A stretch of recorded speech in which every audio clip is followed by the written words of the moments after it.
Assalomu alaykum aka-ukalar. 20-avgust kunimizga payshanba. Akalarimizga izoterimizga furgonimizdan tayyorlab berganmiz. Oldi choy qismlari xuddi shunday bo'ladi. Xo'p, orqa holatlarga keladigan bo'lsak, har doimgidek gabaritli chiroqlarni qo'yib berganmiz. Furnituramiz kalitli bo'ladi. Ko'rishlaringiz uchun. Videosida. Ichki holatlarga keladigan bo'lsak, ichlarni panelli qilib qo'yganmiz. Ichki qismlari xuddi shunday bo'ladi. Bunga plafon chiroqlarigacha o'rnatib berganmiz. O'zidan o'chirib yoqsa bo'ladi.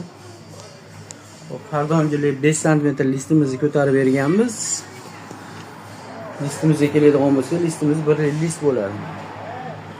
Manzilimiz Marg'ilonda, bemalol aloqaga chiqib olasizlar. Chiroyli, sifatli qilib ishlaymiz. Bitkazib beramiz. Birin-ketin mashinalarimizni olib qolganmiz.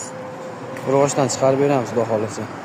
Bu tarafimiz Tirizi bozor tarafdan kelishimiz, bu tarafimiz Kirgili Prezdan kelish. Yonimizda o'sha bochkalar sotadi, ko'pchilik tushunadi uni. Aloqaga chiqib olasizlar, chiroyli, sifatli qilib ishlaymiz, bitkazib beramiz.